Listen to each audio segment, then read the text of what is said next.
ভয়াবহ এক ভূমিকম্পে কেঁপে উঠেছে বাংলাদেশ। ব্যাপক আতঙ্ক ছড়িয়ে পড়েছিল রাজধানী ঢাকায়। কেবল আতঙ্কেই নয়, শেষ খবর পাওয়া পর্যন্ত অন্তত 10 জনের মৃত্যু ঘটেছে দেশের বিভিন্ন স্থানে। আহতদের সংখ্যা ছাড়িয়েছে 600 এর উপরে। রিক্টার স্কেলে 5.7 মাত্রার এই ভূমিকম্প যেন চোখের পলকে কাঁপিয়ে দিয়েছিল গোটা দেশ। ভয়ে আতঙ্কে ঘর ছেড়ে রাস্তায় নেমে এসেছিলেন সাধারণ মানুষ, যাদের চোখে মুখে ছিল নিশ্চিত বিপদের শঙ্কা।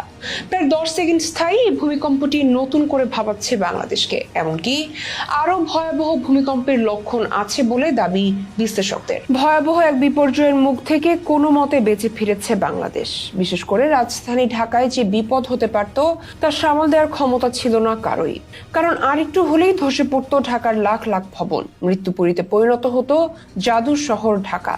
কারণ 5.7 মাত্রার এই ভয়াবহ ভূমিকম্পে শুক্রবার সকালটা যেন বিপদ নিয়ে হাজির হয়েছিল। ভূমিকম্পের তীব্র ঝাঁকুনিতে রাজধানী ঢাকা সহ সারা দেশ কেঁপে ওঠে। এতে নিহত হয়েছেন শিশু সহ 10 জন, আর আহত হয় 6 শতাধিক। তবে সবচেয়ে বেশি 5 জনের মৃত্যু হয়েছে শুধু নরসিংদীতেই।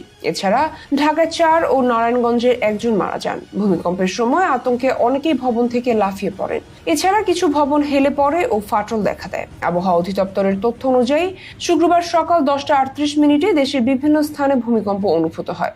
রিক্টার স্কেলে এর মাত্রা ছিল 5.7। পুলিশ ও ফায়ার সার্ভিস সূত্র জানায়, ভূমিকম্পের সময় পুরান ঢাকার কসাইটুলিতে একটি 5তলা ভবনের ছাদের রেলিং ধসে পড়ে 3 পথচারী রাফিউল ইসলাম, আব্দুর রহিম ও তার ছেলে আব্দুল আজিজ আহত হন। তাদের মিডফোর্ড হাসপাতালে নেওয়া হলে চিকিৎসক মৃত ঘোষণা করেন। এদিকে স্বাস্থ্য অধিদপ্তর ও সংশ্লিষ্ট হাসপাতাল সূত্রগুলোর তথ্য মতে ঢাকা সহ দেশের বিভিন্ন স্থানে ভূমিকম্পে 6 শতাধিক ব্যক্তি আহত হয়েছেন। তাদের ঢাকা ও ঢাকার বাইরে বিভিন্ন হাসপাতালে চিকিৎসা দেওয়া হয়েছে।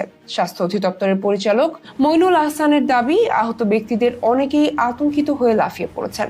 এছাড়া ঢাকা বিশ্ববিদ্যালয়ের হাজী মোহাম্মদ মোহসেন হলের 4তলা ভবন থেকে লাফ দিয়ে তানজির হোসেন নামের এক শিক্ষার্থী গুরুতর আহত হয়েছেন। এই হলের আরো 2 জন শিক্ষার্থী ছাদ থেকে লাফ দিয়ে আহত হন বলে জানা গেছে। এই বিশ্ববিদ্যালয়ের মুক্তিযোদ্ধা জিয়াউর রহমান হলের এক শিক্ষার্থী লাফ দিয়ে পড়ে আহত হয়েছেন, তার পা ভেঙে গেছে। কবি জসিমউদ্দিন হল, সূর্য সেন হল, ফজলুল হক মুসলিম হল ও ডক্টর মোহাম্মদ শহীদুল্লাহ হলের কয়েকজন শিক্ষার্থীও লাফিয়ে বা দৌড়ে নামতে গিয়ে আহত হয়েছেন। এর বাইরে ঢাকা সহ দেশের বিভিন্ন স্থানে ভূমিকম্পে হতাহত সহ ক্ষয়ক্ষতির বিষয়ে বিভিন্ন তথ্য জানিয়েছে ফায়ার সার্ভিস। ঢাকার জেলা ত্রাণ ও পুনর্বাসন দপ্তর ভূমিকম্পে রাজধানীটিতে 14টি ক্ষতিগ্রস্ত ভবনের তালিকা করেছে। ক্ষতিগ্রস্ত ভবনের তালিকায় মালিবাগ, চৌধুরীপাড়া, আরমানিটোলা, স্বামীবাগ, বনানী, কলাবাগান, বসুন্ধরা, নদ্দা, দক্ষিণ বনশ্রী, মোহাম্মদপুর, খিলগাঁও, বাড্ডা, খিলগাঁওয়ের সিপাহীবাগ, মগবাজারের মধুবাগ ও হযরত শাহজালাল আন্তর্জাতিক বিমানবন্দর এলাকার একটি করে ভবন রয়েছে। এছাড়া ঢাকার বাইরে নারায়ণগঞ্জের রূপগঞ্জ উপজেলার গোলাকান্দাইল ইউনিয়নের ইসলামবাগ 5 নম্বর ক্যানেল এলাকায় একটি বাড়ির সীমানা দেয়াল ধসে ফাতেমা নামের 10 মাস বয়সী এক শিশু মারা যায়। শিশুটির মা কুলসুম বেগমও আহত হন। ভূমিকম্পে নরসিংদী সদরের চিনিশপুর ইউনিয়নের গাবতলী এলাকার একটি বহুতল ভবনের ছাদ থেকে নির্মাণ সামগ্রী ছিটকে পড়ে একতলা ভবনে। এতে একতলা ছাদের কিছু অংশ ধসে ওই বাড়ির বাসিন্দা দেলোয়ার হোসেন ও তার 2 সন্তান তাসফিয়া ও ওমর ফারুক আহত হয়। পরে ঢাকা মেডিকেল কলেজ হাসপাতালে বাবা ছেলে মারা যান। তবে এই ভূমিকম্পকে আরো বড় ভূমিকম্পের আশঙ্কা হিসেবে দেখছেন বিশেষজ্ঞরা। আগামীতে ঢাকা এবং বাংলাদেশকে কেন্দ্র করে আরো বড় মাত্রার ভূমিকম্প খুব দ্রুতই হতে পারে বলে দাবি তাদের। আর যদি সত্যি বড় মাত্রার কোনো ভূমিকম্প হয়, তাহলে কি ঘটবে ঢাকা শহরে?